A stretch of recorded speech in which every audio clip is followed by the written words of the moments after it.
बिस्मिल्लाहिर्रहमानिर्रहीम। अस्सलाम वालेकुम व्यूअर्स, पिछली वीडियो में हमने ऑब्जेक्ट्स इन C++ डिस्कस कर लिया था। आज की वीडियो में हम देखने वाले हैं कि हम किस तरह से एक ऑब्जेक्ट बनाते हैं। हम उसका सिंटैक्स डिस्कस करने वाले हैं। So let's get started. So viewers, बहुत ही बेसिक सा सिंटैक्स है।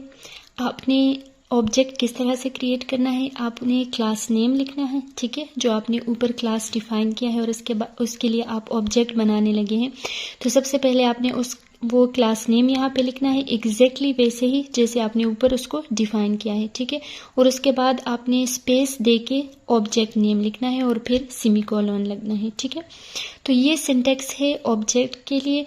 तो आपको इस बात का ध्यान रखना है कि ये क्लास नेम या फिर ये ऑब्जेक्ट नेम, ये दोनों जो हैं ये आइडेंटिफायर्स हैं। अब लैंग्वेज में आइडेंटिफायर्स क्या होते हैं वो आपको ऑलरेडी पता होगा। सो आइडेंटिफायर्स जो हैं वो यूज़र डिफाइंड नेम्स होते हैं। आप कोई भी नेम इनको प्रोवाइड कर सकते हैं, ठीक है। यहाँ पे मैंने एग्जांपल दी है। अगर हमारे क्लास का नेम पर्सन है, ठीक है, तो उसके लिए आप ऑब्जेक्ट इस तरह से भी क्रिएट कर सकते हैं। ऑब्जेक्ट नेम को मैंने ऑब्जेक्ट दे दिया है, या फिर आप उसको पर्सन भी दे सकते हैं, या फिर आप उसको पी भी दे सकते हैं, आप इसको सी भी दे सकते हैं। आप कोई भी अल्फ़ाबेट यहाँ पे यूज़ कर सकते हैं, ठीक है। सिंगल अल्फ़ाबेट भी आपके ऑब्जेक्ट का नाम हो सकता है। लेकिन आपने जो ध्यान रखना है, आपको ये पता होना चाहिए कि आइडेंटिफायर्स जो होते हैं लैंग्वेज में, वो आप किसी न्यूमेरिक वैल्यू से स्टार्ट नहीं कर सकते, ठीक है। ये जो ऑब्जेक्ट नेम है आप इसको अंडरस्कोर से स्टार्ट कर सकते हैं।